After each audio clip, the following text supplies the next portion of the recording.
Aujourd'hui, on va regarder la planification stratégique, on va l'étudier, on va aller un peu plus en profondeur, on va voir qu'est-ce que c'est vraiment une planification stratégique. Donc, puis j'aimerais bien que vous pensiez toujours à votre plan de votre organisation ou votre travail, parce que je vais vous inviter à vraiment poser plein de questions pendant la journée. Donc, ça va être, j'espère qu'il va y avoir beaucoup d'interactions autour de ça. C'est parce que je veux pas simplement vous donner de l'information. Je veux que ça soit, on interagit ensemble. Mais avant de se lancer dans le sujet, j'aimerais bien me présenter. Mon vrai nom, mon nom, c'est Mi chiamo Raffaele Amato. Sono italiano e sono nato in Italia, vicino Napoli. Et quand j'avais 6 ans, on a émigré. On s'est installé à Montréal. Donc, j'ai grandi à Montréal, au Québec, et depuis 20 ans, I live here amongst the English, as I tell all my Italian friends. Donc, c'est vraiment intéressant d'être quelqu'un de l'extérieur et de voir un peu, moi, les cultures me fascinent. Donc, les différences culturelles me fascinent aussi. Donc,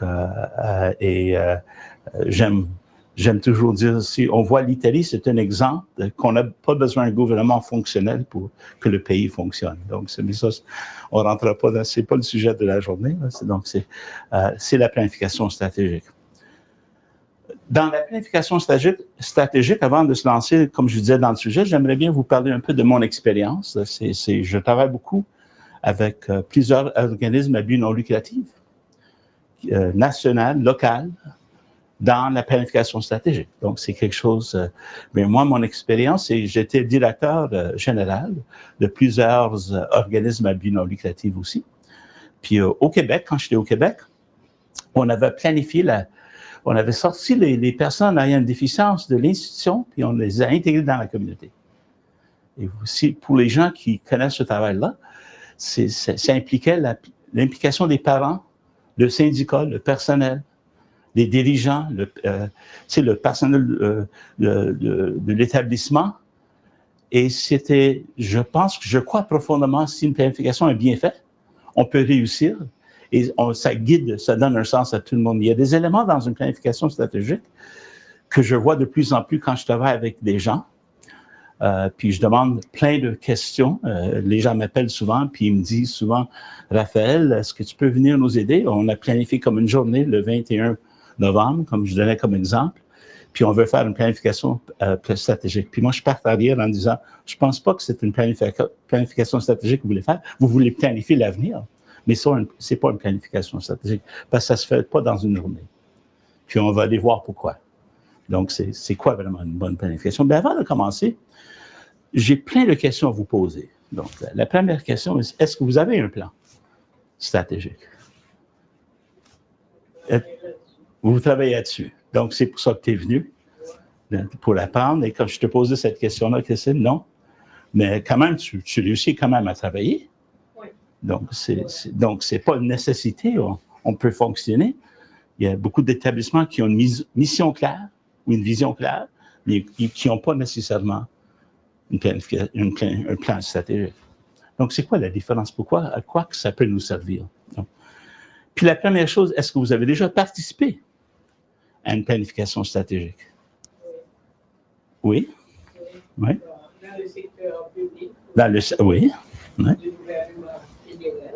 Du gouvernement fédéral, OK. Oui, j'ai participé pour permettre à différents ministères de voir leur vision sur les 5 à 10 prochaines années. Donc, tu as participé beaucoup avec le gouvernement fédéral de voir les différents ministères, de voir leur plan des prochains 5 à 10 ans. Oui. Et puis toi, est-ce que tu as déjà? Je dirais oui, dans le cadre de différents travaux. Hein?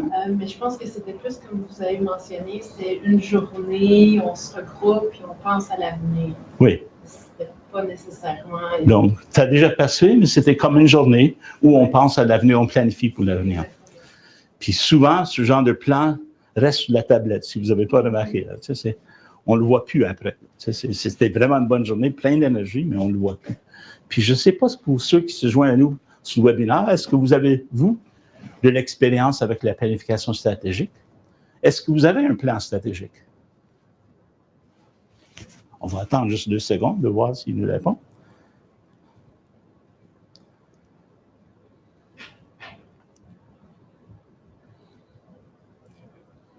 Il y a une personne qui dit que non, elle n'en a pas. Elle n'en a pas? OK. Et qui travaille dessus. Pardon? Elle travaille dessus. Elle travaille dessus. OK. Donc, j'espère que ça va vous servir. Donc, et c'est fait. Moi, je vous présente la planification générique. Donc, c'est pas vraiment adapté comme une personne dans une entreprise. C'est vraiment une planification stratégique. Puis, il y a des éléments dans tout ça que vous pouvez tirer. Vous pouvez vous en servir parce que si vous n'avez pas d'employés, l'enjeu est un peu différent de quand on a des employés. Donc, c'est ce genre de choses. Mais je vais m'assurer que je réponds à vos besoins. Puis, gênez-vous pas si vous avez des questions pendant la présentation, de me poser des questions. Donc, et aussi d'intervenir. Donc, comment une planification stratégique peut nous aider? Vous savez que si votre plan est simplement un plan écrit, puis je pense que c'est ça l'autre erreur que les gens font, ils pensent qu'un plan stratégique, c'est quelque chose qui va nous définir dans l'avenir, puis on revient dans 6 mois, dans 1 an, qui n'est pas vrai. Et ça, c'est pas une planification stratégique, parce que même avec la réalité aujourd'hui, avec Doug Ford, qu'est-ce qu'on vit comme francophone? Les organismes francophones, vous savez que là, on est en réaction. Donc, tous les plans qu'on avait risquent de changer de l'environnement extérieur. Donc, c'est pour ça que un plan n'est pas simplement fixe sur la tablette ou des choses qu'on va faire. C'est une erreur de base si votre planification reste toujours la même. Il faut que ça soit adapté à la réalité. On va voir pourquoi c'est important de tenir compte de l'environnement externe et interne. Ça, c'est un autre aspect de la planification stratégique. Donc, on va se lancer dans le premier module, puis on va voir qu'est-ce que c'est une planification stratégique. OK.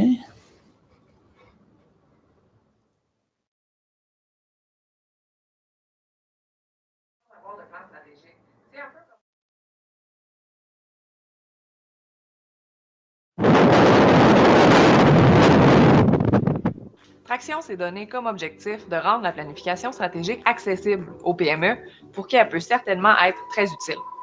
Vous l'aurez certainement déjà deviné, je vous parle aujourd'hui de planification stratégique.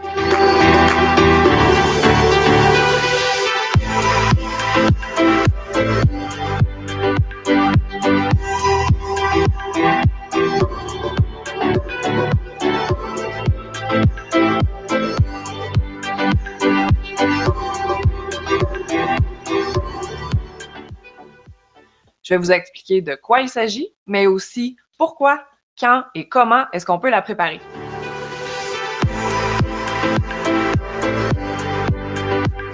Le plan stratégique, c'est un outil de gestion qui vise à mettre en perspective les opportunités qui se présentent à votre entreprise, les projets qu'elle souhaite mettre de l'avant et aussi les défis qu'elle devra surmonter pour atteindre ses objectifs. Le plan se divise en 3 grandes sections.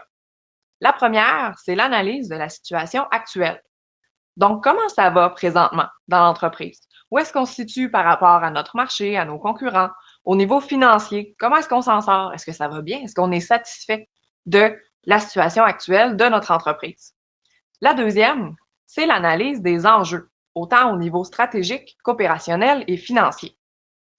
Et la troisième section, qui est selon moi la plus importante, c'est le plan de mise en œuvre.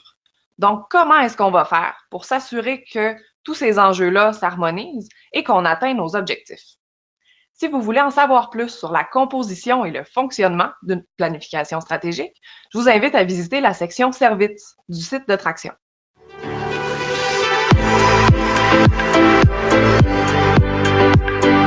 Le principal objectif d'une planification stratégique, c'est de vous amener à considérer les enjeux majeurs de votre entreprise, c'est-à-dire ceux qui vont avoir un impact à moyen et à long terme.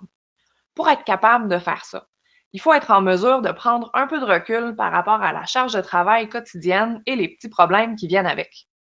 Je suis certaine qu'il y en a plusieurs d'entre vous qui se disent qu'ils sont beaucoup trop occupés pour faire ça. Par contre, une fois bien réalisé, la planification stratégique, c'est un investissement qui peut être très payant, autant au niveau financier qu'au niveau de la gestion de votre temps. Parce qu'au lieu de toujours essayer d'en faire le plus possible sans vraiment savoir à quoi s'attendre au niveau des résultats, vous allez savoir exactement sur quoi focusser pour atteindre vos objectifs. On prépare donc un plan stratégique lorsqu'on veut solidifier les fondations d'une entreprise, prioriser ses projets en fonction de leur valeur ajoutée, avoir une vision claire par rapport à son avenir et aussi s'assurer d'optimiser l'utilisation des ressources et de faire converger les efforts de votre équipe dans la bonne direction.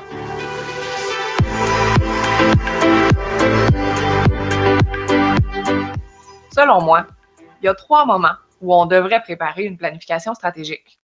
Premièrement, quand il y a un nouveau projet qu'on aimerait mettre en œuvre au sein de l'entreprise. Deuxièmement, s'il y a un changement important au niveau de son environnement. Et troisièmement, au moins une fois par année. C'est important, évidemment, quand on fait cet exercice-là, de le garder à jour et de s'assurer qu'on actualise nos objectifs au fur et à mesure que l'entreprise progresse et aussi qu'on optimise continuellement nos opérations.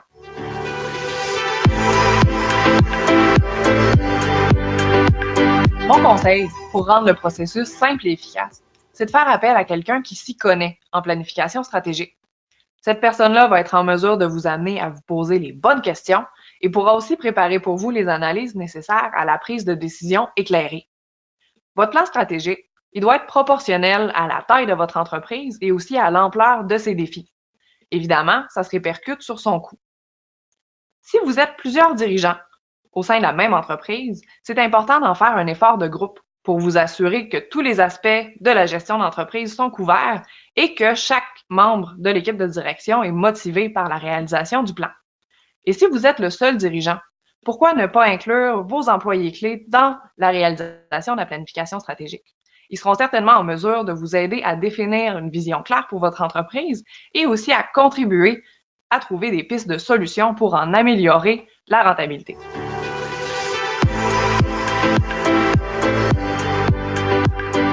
Selon moi, la planification stratégique, c'est un outil qui est indispensable pour toutes les entreprises.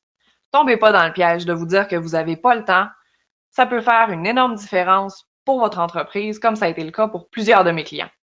En plus d'augmenter vos chances d'atteindre vos objectifs, la planification stratégique vous permet d'optimiser l'utilisation de vos ressources et d'aller de l'avant avec confiance. J'espère que vous avez apprécié cette nouvelle capsule. Je vous invite à nous suivre sur les médias sociaux et à rester à l'affût de ce qui se passe sur le blog de Traction pour avoir accès à de nouveaux conseils et astuces. À bientôt!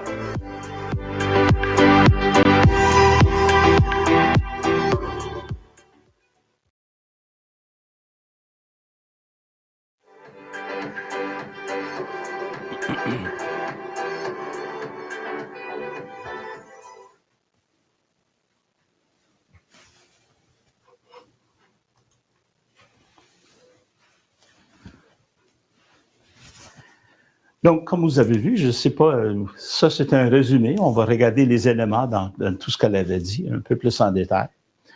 Donc, comme elle avait indiqué, la planification stratégique est un processus dynamique. Quand on parle de dynamique, ce n'est pas simplement la journée qu'on se rend compte. Elle avait dit clairement qu'on le revoit à chaque année. Puis les gens pensent qu'une planification stratégique, c'est pour planifier 5 à 10 ans, ce que c'est vrai. Mais si ce n'est pas revu à chaque année, c'est pas quelque chose qu'on revoit dans 2-3 ans, c'est quelque chose de faut prendre c'est quand on parle, il faut que ça soit, on réfléchit continuellement sur la planification, puis une certaine rigueur à laquelle on doit mettre en place.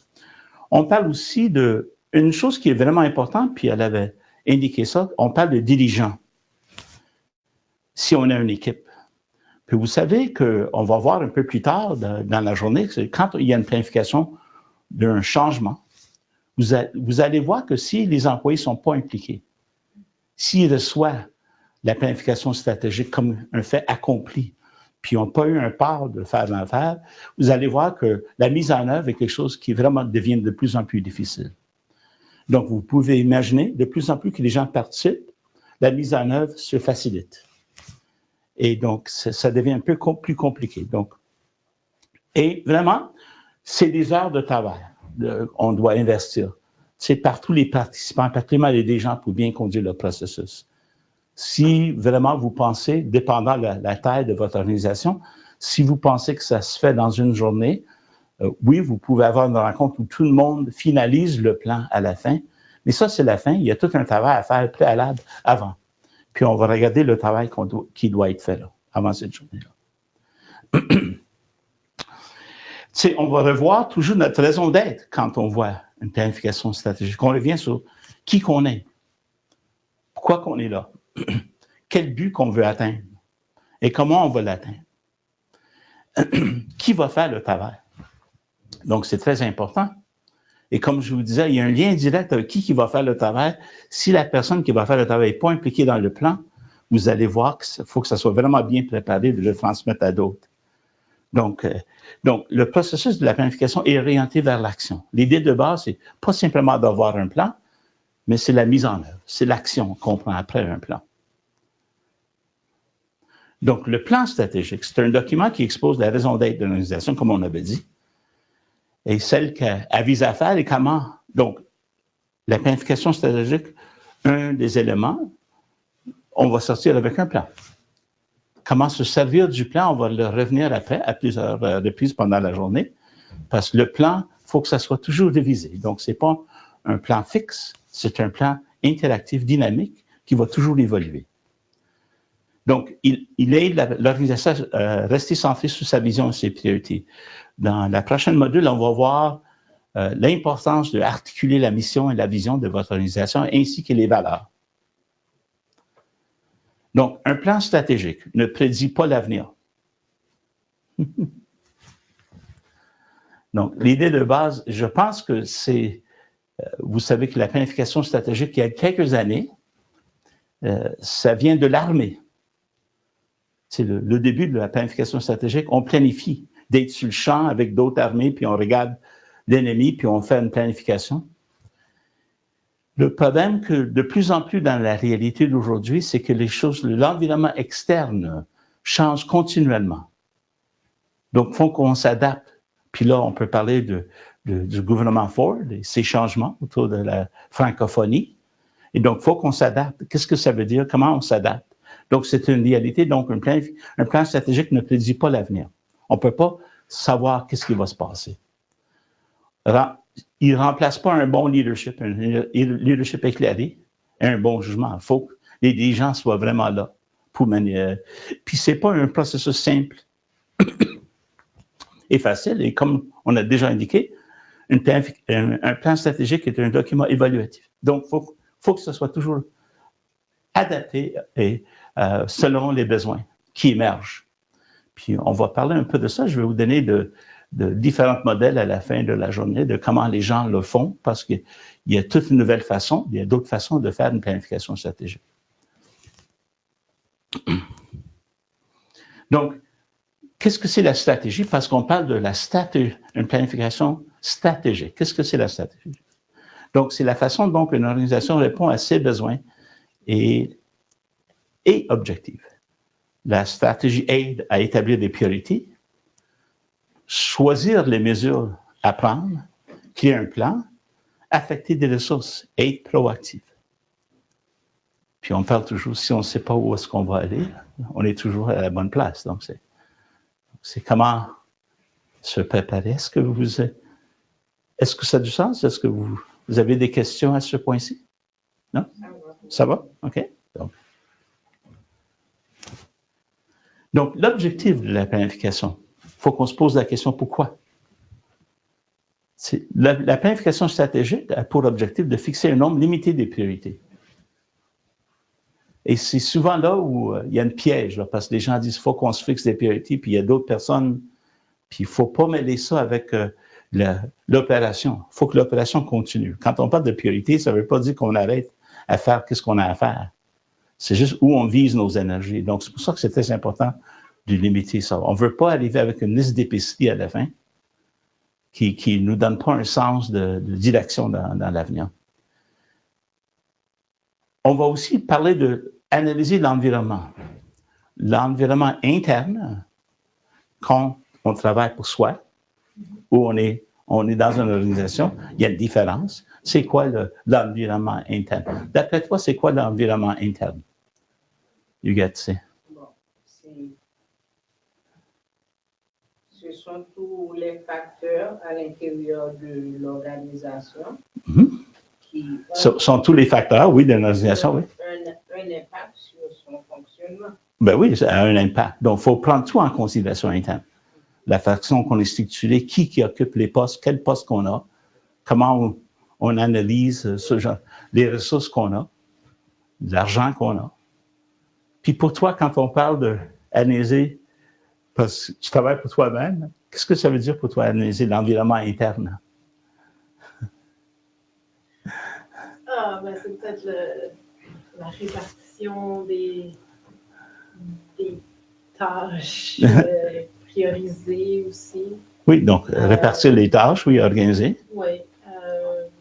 Mais c'est un peu comme tu disais aussi avant, que c'est en disant sur quoi que je veux me concentrer vraiment. Est-ce que je veux simplement accepter tout ça de contrat, puis je m'en vais un peu partout, ou est-ce que je veux vraiment me concentrer? Là? Puis là, c'est ton analyse, c'est que pour toi, tu es porté à dire oui à n'importe quoi qui arrive, mais peut-être tu es mieux de te centrer. Est-ce que si j'ai bien saisi, là? Oui. C'est ça. Donc, c'est un peu ça, là. Ça. Et de se fixer. Mais puis quand on parle d'environnement externe, de quoi qu'on parle?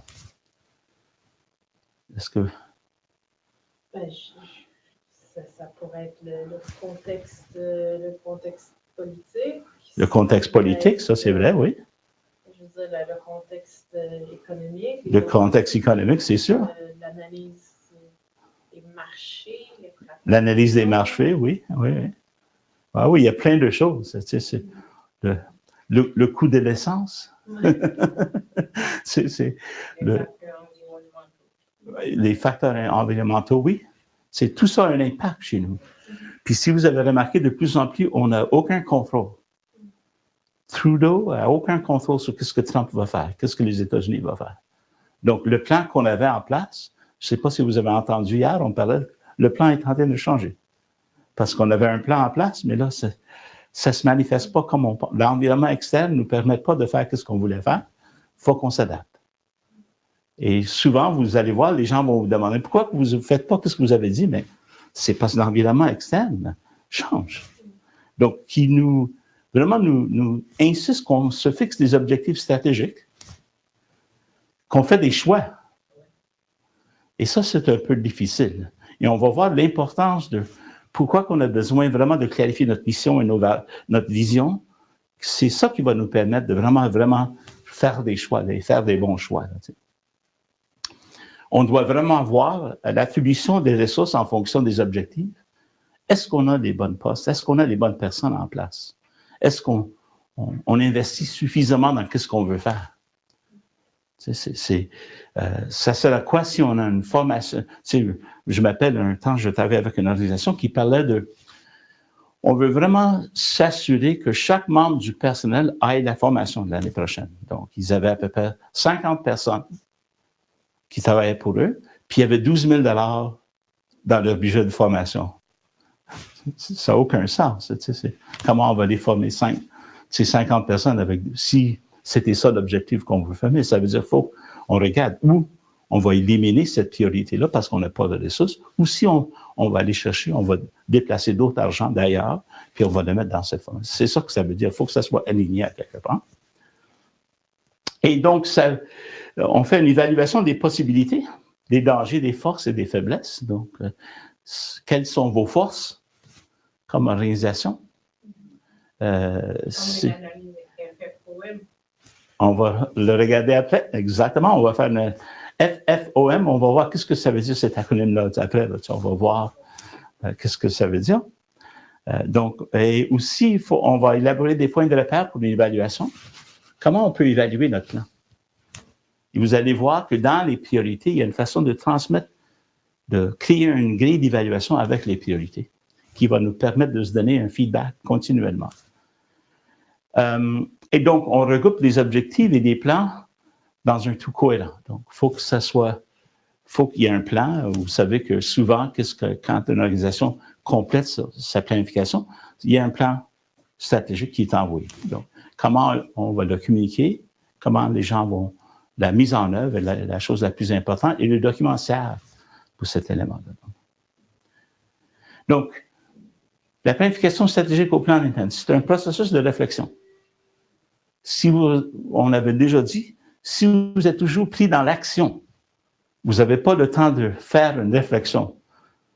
Commencez pas une planification stratégique. Il faut que vous prévoyez du temps où les gens peuvent réfléchir et peuvent vraiment prendre du temps. C'est pas du temps perdu, c'est l'inverse. C'est du temps bien investi si on permet aux gens de bien réfléchir.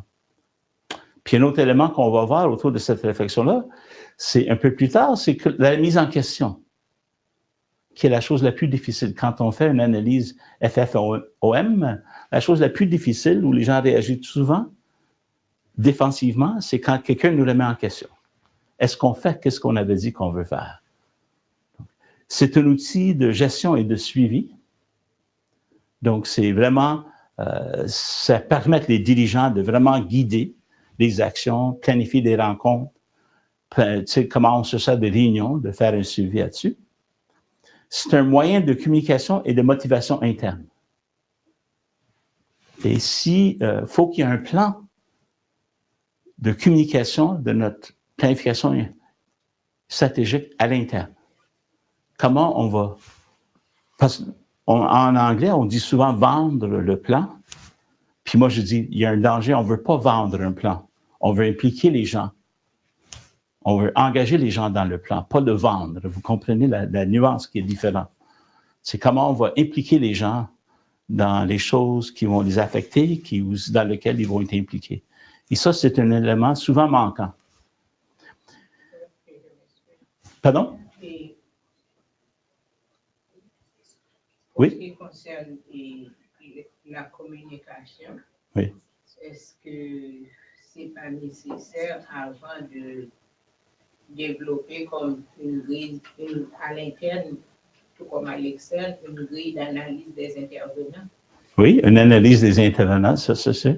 C'est sûr, ah oui, c'est sûr. On va voir quand on fait l'analyse. Ça, c'est juste de vous parler des éléments, mais on va voir quand on fait l'analyse interne et externe, qu'est-ce qu'on doit prendre en considération. Même, je dirais, la façon, nos programmes qu'on a, c'est des unités qu'on a, les services qu'on a, comment ils sont alignés avec la mission? Est-ce qu'ils sont alignés? Est-ce que ça nous dit qu'on doit vraiment revoir la mission et tout ça? Donc, la planification stratégique au plan externe,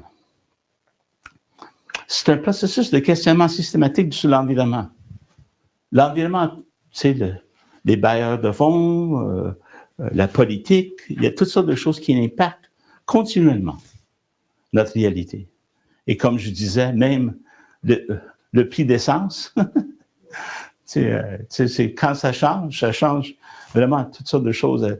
Donc, puis dans quel domaine qu'on œuvre, si on travaille dans la santé mentale, chaque fois qu'il y a une nouvelle approche, ça change vraiment. Qu'est-ce qu'on fait? Est-ce qu'on est prêt à le faire? Comment on s'adapte? Il y a un temps, comme je vous disais, dans la déficience intellectuelle, qu'on mettait les gens en institution, puis on prenait soin d'eux en institution, puis là, ça se fait plus. Donc il y a toutes sortes de questionnements. Vous savez que, donc, pour l'environnement, des choses de l'environnement.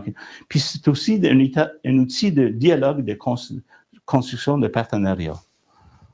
On va parler de partenariat après.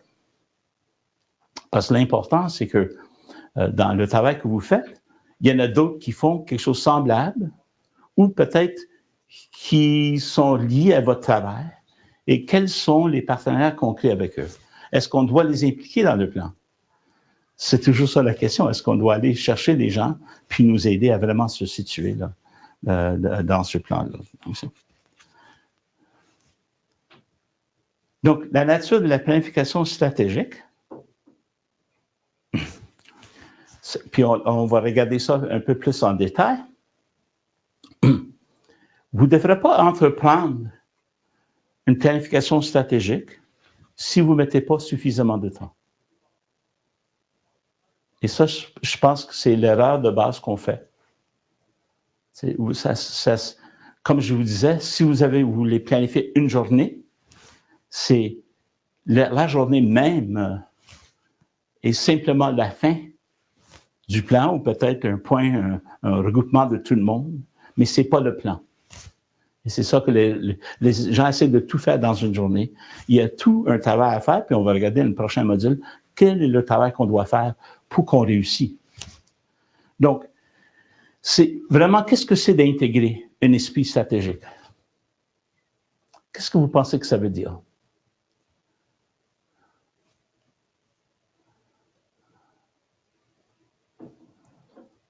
Ben, pas juste penser au prochain projet, ou je veux dire, c'est plus à long terme. Oui, donc penser plus à long terme, pas simplement au prochain projet, oui.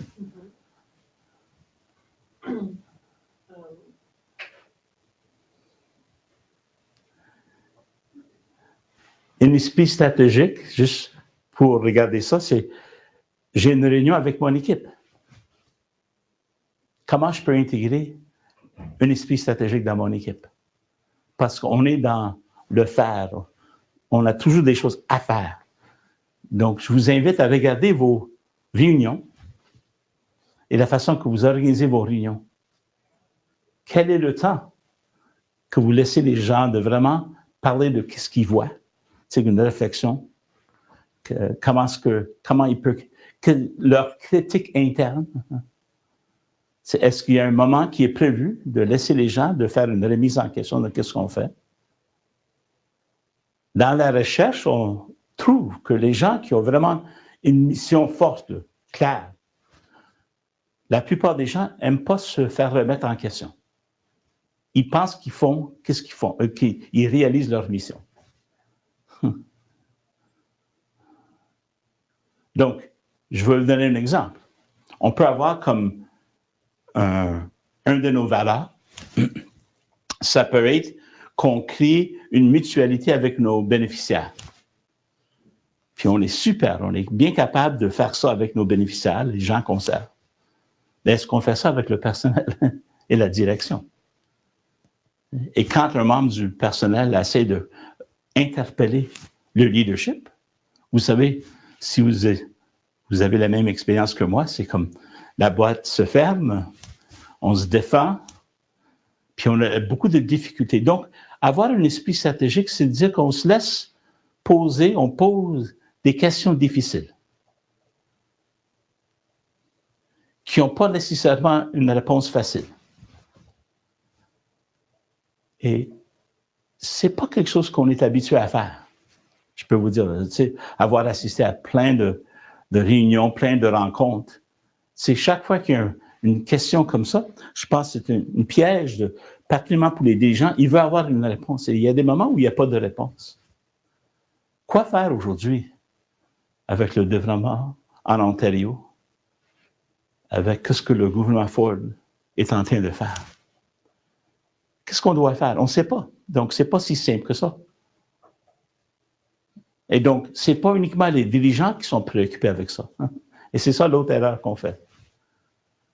Je fais un travail avec la commission du lait canadienne. Et vous savez que quand c'est sur les nouvelles qu'on est en train de changer, on est en train de négocier le lait, le prix et l'accès au marché pour les États-Unis, tout le monde est impliqué dans ça. Hein?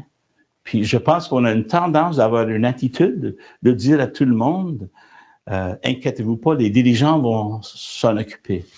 Quand en réalité, je pense que la meilleure réponse, c'est de dire, on va trouver des moments où on en parle. Comment on doit se préparer? Qu'est-ce qu'on peut faire? On ne peut pas prédire l'avenir, on ne sait pas qu'est-ce qu'on va faire. Ça ne veut pas dire qu'on ne peut pas se réunir et parler. Et c'est ça, une réflexion esprit stratégique, réflexion stratégique. C'est qu'on se retrouve même quand on n'a pas de réponse. Pour se parler de comment on peut se préparer. Qu'est-ce qu'on doit faire pour se préparer? Donc, est-ce que c'est assez clair? Est-ce qu'il y a des questions autour des gens sur le webinaire? Non? Non. C'est-tu assez clair? Oui. Donc, parce que je pense que c'est là l'erreur de base. On est tellement occupé qu'on fait qu'est-ce qu'on a à faire. Et si on peut intégrer des moments pendant l'année où c'est simplement de dire, on se rencontre 2, 3 fois par année, 4 fois par année, où c'est pas notre agenda qu'on a chaque semaine, cet agenda, c'est plus pour avoir une réflexion ensemble, une réflexion, on n'a pas besoin d'appeler ça une réflexion stratégique, mais juste une réflexion ensemble sur qu'est-ce qu'on vit, qu'est-ce qu'on voit, c'est quoi nos questions. Donc, quand on parle de stratégie projetée, quand on parle de regarder l'avenir, qu'est-ce que vous pensez que ça veut dire, une stratégie projetée? As-tu une stratégie projetée? As-tu déjà décidé quelque chose? Si j'ai décidé quelque chose pour l'avenir, Oui.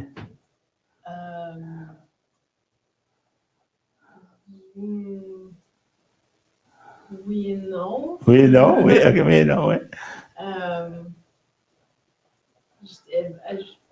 Je dirais que non. Non, OK. Puis moi, je dirais qu'en t'écoutant, un peu oui. Parce que tu es en train de dire, faut que je me concentre.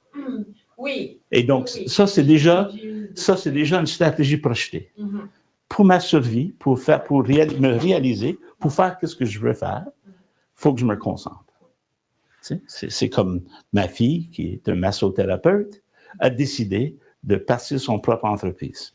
Elle travaillait, puis je disais, je veux pas payer une autre personne 30-40% de mon salaire, je veux l'avoir pour moi-même. Mais ça implique, c'est une planification, ça implique un bureau, payer les dépenses et tout ça. Puis est-ce que toi, tu opères avec une stratégie projetée? Est-ce qu'il y a une stratégie projetée dans où tu travailles? On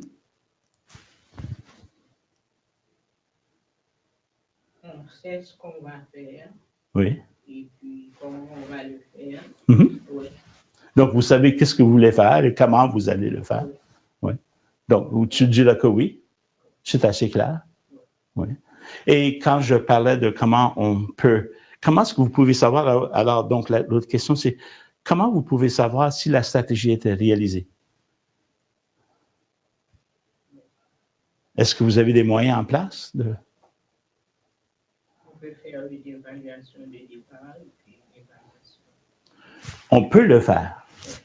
Est-ce qu'on le fait? c'est ça ma question. C'est est-ce qu'on le fait? Puis c'est pas une lacune, là, je parle pas parce que c'est partout, là, on le fait pas. Qu'est-ce que je vois, c'est que les gens sont tellement occupés qu'on le fait pas.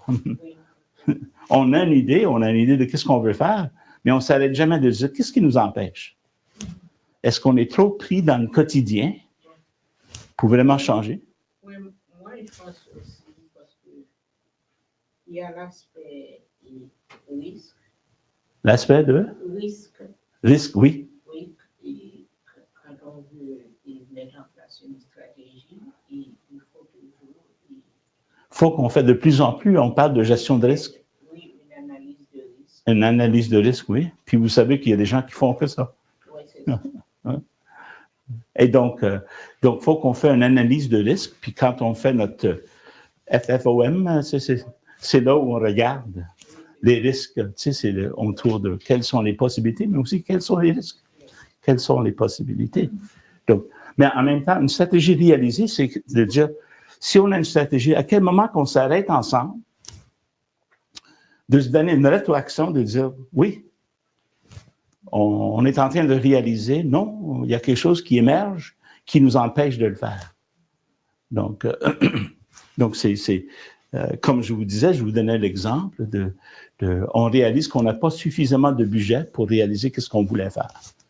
Donc, ça veut dire qu'il faut qu'on revienne en arrière de dire qu'est-ce qu'on fait. Donc, il y a un autre choix à faire. Donc, la stratégie, on l'a réalisée. Oh oui, on est sur la bonne voie. On avait la stratégie d'offrir du soutien à d'autres familles, 5 autres familles cette année. Vous allez voir un peu plus tard que de plus en plus que c'est clair. La stratégie est claire, de plus en plus c'est facile d'évaluer la stratégie. Donc, c'est des décisions stratégiques. À un moment, vous allez voir qu'on peut se ramasser facilement avec une liste d'épicerie, comme je disais. Il y a plein de choses à faire. Comment on décide? Qui doit décider? Votre expérience? Qui décide normalement? Dans le meilleur des mondes, ça peut être une décision collective. Oui. Dans le meilleur du monde, ça peut être une décision collective. Oui, mais quand on est dans des institutions où il y a une structure hiérarchique, il n'y a pas un modèle de gestion horizontale. Quand on est dans une structure, je répète pour les gens du webinaire, quand on est dans un modèle hiérarchique, et le chef est le chef. Et le chef est le chef, donc ça ne changera pas. Ouais. Quand on est dans un modèle de gestion participative, ouais. Donc c'est là qu'on prend les décisions ensemble. Oui, mais tu touches un élément quand on est dans un lieu plus participatif. Puis l'erreur de base que je vois de l'extérieur quand je rentre c'est que les gens pensent que de faire participer les gens, c'est de les donner la décision. C'est qu'eux, c'est qui décident. La participation ne veut pas dire qu'on décide. Les gens sont clairs je participe, ça ne veut pas dire qu'il faut que tu fasses ce que je te dis. Je pense que les patrons ou les dirigeants restent toujours les dirigeants, mais ça va quand même demander une communication avec les employés, de dire pourquoi qu'on choisit. Et juste, ça, c'est la remise en question. Qui est une excellente. Nous, on avait pensé que ça, mais là, vous faites ça. Pouvez-vous nous dire pourquoi? Parce que c'est ça qui enlève, qui va diminuer le moral du personnel. Quand les gens ne se sentent pas écoutés, qui n'ont pas participé. Vous allez voir, on parle d'engagement, souvent des employés. C'est lié vraiment à nos décisions stratégiques. Ils peuvent participer sans décider. C'est pas eux qui décident, s'ils sont pas. Mais quand même, de participer dans le plan est un élément très important. À quel moment qu'on les implique? Comment on va communiquer avec eux? Comment on va les inviter à faire une évaluation d'où est-ce qu'on va se rendre? C'est des choses de très importantes.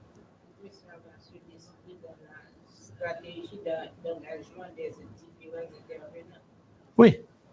Et au début, quand on parle de notre plan, vous allez voir que c'est vraiment important de définir qui va participer et quel est leur rôle après.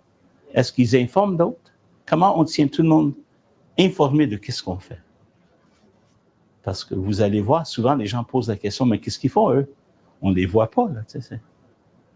Et souvent, il peut y avoir un sentiment de dire, oui, c'est vrai que le CA, les dirigeants se rencontrent, mais nous, on a un mot à dire. On veut vraiment avoir. Donc, il faut vraiment penser à tout ça avant qu'on commence. On entreprend une planification stratégique. Comment impliquer les gens? Donc,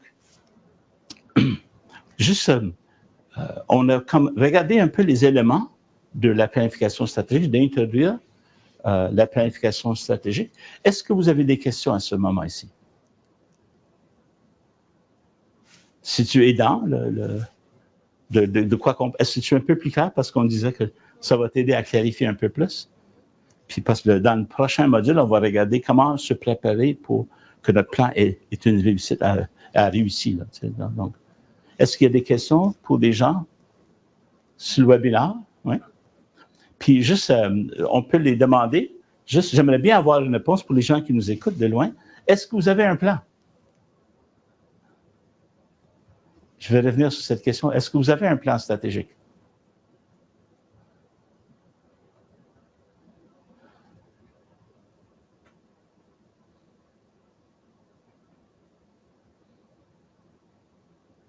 Une personne qui dit que oui, ils sont en train de le faire, puis une personne qui dit que non, elle n'en a pas du tout. Elle n'en a pas du tout. Hein?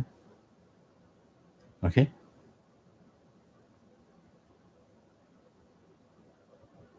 Et deux autres qui disent qu'ils sont en train de penser à en faire un. Penser à en faire un.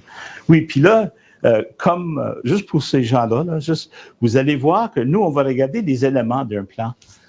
Ça ne veut pas dire que ça doit être lourd, mais cet esprit de prendre du temps de recul, de prendre un temps de réfléchir, est au cœur de ce qu'on fait. Si vous ne l'avez pas, si vous l'avez pas, c'est juste le temps de commencer à intégrer comment ça va. Qu'est-ce qu'on fait? Juste, je vais vous parler de l'importance après de prendre votre mission et de vous arrêter avec le personnel, avec tout le monde, vous-même, de regarder, de dire, est-ce que ça m'inspire? Est-ce qu'on fait? Quels sont les éléments de notre mission qui vraiment nous attirent, qui nous poussent à agir? Est-ce qu'on doit la modifier? Si on affiche ça, qu'est-ce que les autres disent de notre mission? Qu'est-ce que l'environnement nous dit? Parce que si notre mission, si on est dans un domaine où il y a, comme je disais, dans la déficience intellectuelle, il y a une vingtaine d'agences à Ottawa qui œuvrent dans ce domaine-là. Quelle est notre différence? Pourquoi qu'on œuvre dans quelque chose? C'est quel... Oui? Moi, avant d'aller plus loin, et des fois, Avant d'aller plus loin, oui. dans les interactions avec les organisations, j'ai comme l'impression que certaines organisations confondent mission et vision. Ah, il y a une confusion entre qu'est-ce que c'est une mission puis une vision. Oui. D'après toi, c'est quoi la différence, là, Huguette? La vision, c'est où on se voit dans l'avenir. La vision est où est-ce qu'on se voit? Oui, où on se voit dans l'avenir, oui. La mission, c'est qui on est. Qui qu'on est. Et comment on veut contribuer. Comment on veut contribuer, oui. Comment l'organisation va contribuer, soit sur le plan social ou bien économique. Sur le plan social, ou n'importe comment, qu'est-ce qu'on veut faire, comment on veut intervenir, qu'est-ce qu'on apporte à d'autres. Là, c'est comme... Puis quand on parle de qui qu'on est, je trouve ça vraiment intéressant parce qu'on ne peut pas changer qui qu'on est. On peut modifier la façon qu'on le présente. Mais quand on parle de la mission, ça doit être quelque chose qui, quand on parle de revoir ou de réviser, c'est vraiment de la rafraîchir, de la mettre de nouveau, peut-être changer certains mots, mais ça ne doit pas changer vraiment l'essence. C'est l'essence de qui qu'on est. Comme je disais, moi, je suis un Italien.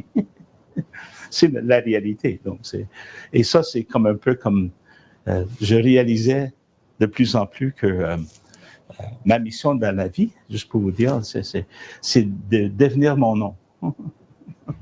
Mon nom, c'est Raphaël Amato, qui veut dire c'est lui qui guérit, aimer. Donc, c'est comme intéressant. Ça m'a pris un peu de temps, puis là, je dis aux gens, c'est ça ma mission. Je veux aider à la guérison des relations, des cultures, mais aussi, j'ai besoin d'être aimé. C'est ça que ça veut dire Raphaël Amato. Donc, quelle est la mission, comme tu dis, quelle est la vision? Les gens confusent. Puis on va regarder ça en détail un peu plus tard. Donc, ça, on va le regarder. Pourquoi que c'est important de définir ça?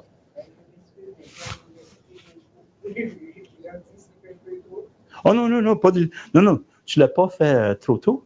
Pas du tout, Huguette. Je pose cette question parce que quand on va s'arrêter là-dessus, on va regarder en détail. Mais ça fait partie de la planification stratégique. On revoit notre mission. On va voir les éléments. Alors, pourquoi on parle de FFOM, la mission, pourquoi tous ces éléments-là, on va le regarder. Mais encore là, juste de revenir, quand il y a une confusion, c'est juste, puis j'aime beaucoup, comme tu dis, je vois ça souvent, les gens qui mettent vision. C'est juste de s'entendre au début de quoi qu'on parle. Je pense que c'est ça qui est le plus important, qu'entre nous, quand on est dans une pièce, on comprend de quoi qu'on parle. C'est ça la chose la plus importante. Donc, à ce moment ici, je vais suggérer qu'on prenne une pause de quelques minutes, puis on va reprendre avec le prochain module, qui va être sur définir le plan de réussite. Là, on va regarder, on va commencer, qu'est-ce qu'on doit prendre en considération qu'est-ce qu'on doit faire quand on fait une planification stratégique. Donc, dans quelques minutes.